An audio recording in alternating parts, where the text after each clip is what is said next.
Hi guys, welcome to our channel audio stories with Maithri. నా channel ని ఎవరైనా first time చూస్తున్నట్టయితే తప్పకుండా లైక్ చేయండి, షేర్ చేయండి అండ్ సబ్స్క్రైబ్ చేసుకోండి. నా ప్రేమ నువ్వే పార్ట్ 79. ఇక లేట్ చేయకుండా స్టోరీలోకి వెళ్లే ముందు రేపటితో ఈ స్టోరీ కంప్లీట్ అయిపోతుంది. రేపు క్లైమాక్స్ ఎపిసోడ్ అన్నమాట. సో దీన్ని రీప్లేస్ చేస్తూ మరో కొత్త సీరియల్ కూడా స్టార్ట్ అవ్వబోతుంది. అది ఏంటనేది నేను ఇవాళ తప్పకుండా రీల్ లో పెడతాను, కాబట్టి తప్పకుండా వాచ్ చేసి మీ కామెంట్స్ నాకు చెప్పండి, ఓకేనా? ఇక లేట్ చేయకుండా స్టోరీలోకి వెళ్ళిపోదాం. అంతే, పోలీస్ ఆఫీసర్ నడుముకి ఉన్న బెల్ట్ నుంచి గన్ను తీసి సాకేత్ మోకాలిపై షూట్ చేశాడు రానా. ఆ అంటూ గావు కేక పెట్టి బాధతో విలవిలలాడాడు సాకేత్. ఓ సారీ సాకేత్, మీ విషయంలో తొందరపడ్డానా? ఆఫీసర్ నా పైన కేసు అవుతుందా? కంగారుగా అడుగుతాడు రానా. ఎంత పని చేశారు సార్, నా గన్ లోంచి బుల్లెట్ కి గవర్నమెంట్ కి నేను లెక్క చెప్పాలి. ఇతని గాయానికి రెస్పాన్సిబిలిటీ నాదే అన్నాడు ఆఫీసర్. ఓ షిట్, ఇప్పుడు ఎలా అని రానా గట్టిగా నవ్వుతాడు. రానాతో పాటు ఆఫీసర్ కూడా నవ్వుతాడు. అంత నొప్పిలోనూ ఏదో అనుమానం వస్తుంది సాకేత్కి. రే, ఏం చేస్తున్నారా అని అడుగుతాడు ఏడుస్తూ. నువ్వేమనుకుంటున్నావు? ఒక ఆడపిల్లకి నువ్వు నచ్చకపోతే బలవంతంగా లొంగ తీసుకోవడం కోసం ఒక ఆడపిల్లపై లేనిపోని వీడియోలు తీస్తావా? మీ అమ్మ ఆడది కాదురా? ఆ అమ్మాయి ఏడుస్తుంటే మీ అమ్మ కనపడలేదారా? నా పూజని మానసికంగా దెబ్బ కొట్టి తన ఆస్తి కోసం తనని బాధ పెడతావా? తనకు నేనున్నానురా, తను నా ప్రాణం. తన కోసం ప్రాణాలు ఇవ్వడం కాదు, అవసరమైతే ఎదుటి వాళ్ళ ప్రాణాలు తీసేస్తాను. రానా ఇక్కడ నా రాజ్యానికి రాజుని నేనే, మంత్రిని నేనే. నేరము నేనే చేస్తాను, శిక్ష నేనే వేస్తాను. ఈ శిక్ష నుంచి తప్పించుకోలేవు నువ్వు. ప్రపంచంలో ఎవరు ఇప్పుడు నా నుంచి నిన్ను కాపాడలేరు. ఏంటి, ఇప్పుడు నువ్వు ఫుల్ సెక్యూరిటీతో సేఫ్ గా ఉన్నానని అనుకుంటున్నావా? నువ్వు 100 రెట్లు ముందు ఆలోచిస్తే నేను 1000 రెట్లు నీకంటే ముందుగా ఆలోచిస్తానురా. అయినా వీడికి మనం సమాధానం చెప్పాలా అని అడిగాడు ఆఫీసర్ని. Time waste sir, breaking news చూపిద్దామా అడిగాడు ఆఫీసర్. కానీ ఇంతవరకు వచ్చాక దాచడం ఎందుకు అన్నాడు రానా. ఓకే సార్ అంటూ ఎవరికో కాల్ చేసి అప్పటికప్పుడు టీవీ తెప్పించి ఆన్ చేశాడు ఆఫీసర్. టీవీలో బ్రేకింగ్ న్యూస్ చూసి తన గాయాన్ని కూడా మర్చిపోయి ప్రాణభయంతో వాళ్ళని చూస్తూ వణికిపోతూ ఉండిపోతాడు సాకేత్.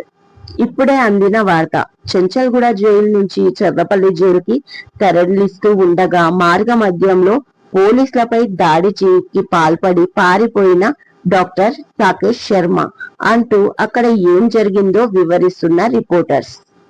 ఈ మధ్య మెడికల్ స్కామ్ బయటపడి రాష్ట్రం ఉలిక్కి పడేలా చేసి దేశం మొత్తం వైరల్ గా మారిన మెడికల్ స్కామ్ నిందితుడు సాకేత్ శర్మ పోలీసులకు కుచ్చుటోపి పెట్టి పారిపోయాడు. ఇక్కడ మనం చూసుకున్నట్లయితే ఇది చర్లపల్లికి వెళ్లే రోడ్. ఈ పెద్ద వాహనంలో ఫుల్ సెక్యూరిటీతో తరలిస్తున్న తనకు సడన్ గా స్టమక్ పెయిన్ అంటూ మెడికల్ తిరిగాడు అని ప్రత్యక్ష సాక్షులు చెప్పారు. నిందితుడిని తీసుకొచ్చినప్పుడు అన్ని రకాల మెడికల్ టెస్టులు చేసిన తనకు పెద్ద ప్రాబ్లం ఉందని పోలీసులకు నమ్మబలికాడు. అర్జెంట్ గా తను యూరిన్ కి వెళ్లాలని, లేకపోతే తగ్గదని ఆపోయాడు. నిందితుడి మాటలు నమ్మిన కానిస్టేబుల్ అతన్ని పట్టుకొని పక్కనే ఉన్న పొదల్లోకి తీసుకెళ్లారు. అక్కడ టైం చూసి కానిస్టేబుల్ పై దాడి చేసి అడవిలోకి పారిపోయాడు. ఇక్కడ మనం చూసుకున్నట్లయితే కానిస్టేబుల్ కి గాయాలు కనిపిస్తున్నాయి. అతను పారిపోయినప్పుడు జారిపోయిన అతని షూస్ ఇక్కడే పడిపోయి ఉన్నాయి చూడండి. ఇక్కడే ఎక్కడో చెట్టుకు చిక్కుకొని అతని షర్ట్ క్లాత్ కూడా కనిపించిందని సెర్చ్ చేసిన పోలీసులు చెప్తున్నారు. ఇలా సాగుతుంది టీవీలో న్యూస్. చూసి షాక్ కి గురై కళ్ళు తిరిగి పడిపోయాడు సాకేత్. గాయం ఎఫెక్ట్ కూడా ఉంది కదా మరి. పూజ మెల్లిగా రానా గదిలోకి వెళ్తుంది. అతను మంచి నిద్రలో ఉన్నాడు. పిల్లిలా అతని పక్కన చేరి చెవి దగ్గర ఆ అని గట్టిగా అరుస్తుంది. దెబ్బకి ఉలిక్కిపడి లేస్తాడు. దాంతో గట్టిగా నవ్వుతుంది పూజ. నిన్ను వదలను ఇవ్వాలా అంటాడు కోపంగా రానా. అంతే, భయపడి బెడ్ దిగి రూమ్ నుంచి పారిపోవడానికి బయటికి పరిగెత్తింది. కాని అంతలోనే రానా వచ్చి వెనక నుంచి నడుము చుట్టూ చెయ్యి వేసి గట్టిగా పట్టేసుకున్నాడు. వదులు అని అరుస్తూ, సారీ బావా, మళ్ళీ చెయ్యను, రియల్లీ సారీ అంటుంది పూజ. నోనో, నా నిద్ర పాడు చేశావు, పనిష్మెంట్ ఇవ్వాల్సిందే అన్నాడు రానా. సారీ సారీ, మళ్ళీ చెయ్యను, రియల్లీ సారీ అంటుంది. అయినా రెండు చేతుల్లో లిఫ్ట్ చేసి బెడ్ పై కూర్చోబెట్టి గట్టిగా పట్టేసుకున్నాడు. సారీ బాబా, ప్లీజ్ వదిలేయి అంటుంది పూజ. నో, ఈ నోటితోనే కదా అరిచావు, ఇప్పుడే ఇక్కడే పనిష్మెంట్ అంటూ ఒక చేత్తో రెండు చేతులు పట్టుకొని పూజ పెదాలపై తన పెదాలు దగ్గరికి తెచ్చేస్తాడు రానా. ఛీ, ఇంకా బ్రష్ చేసుకోలే, ఫ్రెష్ అవ్వలేదు పో అంటూ అరుస్తుంది పూజ. అరే అవును కదా, సరే పద, ఇద్దరం కలిసి ఫ్రెష్ అవుదాం అంటూ గట్టిగా తనని చుట్టుకొని లిఫ్ట్ చేసి ఆమె కేకలు పెడుతున్నా వదలకుండా, ఇప్పుడు నేనేంటో నీకు చూపిస్తా అంటూ వాష్రూమ్ లోకి తీసుకెళ్లాడు. బాత్ టబ్బులో తనని దింపి షవర్లన్నీ ఆన్ చేశాడు బలవంతంగా. పూర్తిగా తడిసిపోయింది పూజ. అలాగే కోపంగా ఏడుస్తుంది కూడా. డోర్ లాక్ చేసి తన కోపాన్ని ఎంజాయ్ చేస్తూ, ఇప్పుడు తప్పించుకో చూద్దాం అంటాడు రానా. ఛీ, రౌడీవి నువ్వు, నేనేదో జోక్ చేసి నా బట్టలన్నీ తడిపేశావు, మా నాన్నకి చెప్తా అంటుంది. చెప్పుకో వెళ్ళు, నా నిద్ర పాడు చేశావు అంటూ డోర్ లాక్ తీస్తాడు. తను వెళ్తూ ఉంటే వెనక్కి మరొకసారి లాగి గట్టిగా పెదాలపై ముద్దు ఇచ్చి వదులుతాడు. ఛీ, నేను నీతో మాట్లాడను అంటూ పెదాలు తూర్చుకుంటూ బయటికి వచ్చేస్తుంది పూజ. నవ్వుకుంటూ రానా వెంటనే ఫ్రెష్ అవ్వడానికి వెళ్తాడు. ఏమైంది, అలా కలిసిపోయావు, పైనుంచి తడిచి వస్తున్న పూజని చూసి అడుగుతుంది సువర్ణ కంగారుగా. ఏం లేదమ్మా, భావని నిద్ర లేపాను, బ్రష్ పై పేస్ట్ పెట్టిద్దామని వాష్రూమ్ కి వెళ్తే స్లిప్ అయి ఫుల్ గా ఉన్న బాత్ టబ్బులో పడిపోయాను అంటుంది పూజ. అయ్యో, చూసుకోవాలి కదా పూజ, వెళ్ళి డ్రెస్ మార్చుకో అంటుంది సుమతి. అలాగే అత్త అంటూ లోపలికి వెళ్ళిపోతుంది పూజ. సాకేత్ అరెస్ట్ అయిన రోజే పూజని ఇంటికి తెచ్చుకుంటారు. ముంతాజ్ కి ఇవ్వాల్సిన డబ్బు ఇచ్చేసి పంపిస్తాడు రానా. అలాగే పూజ మోసపోయానని చీటింగ్ కేసు పెట్టి డివోర్స్ కి అప్లై చేసుకుంటుంది. ఇక పైన బుద్ధిగా బతకమని సలహా ఇస్తారు రానా ఫ్యామిలీ.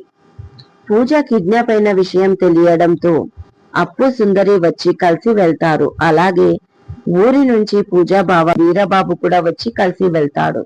మళ్ళీ పెళ్లికి రమ్మని చెప్తాడు ప్రకాష్.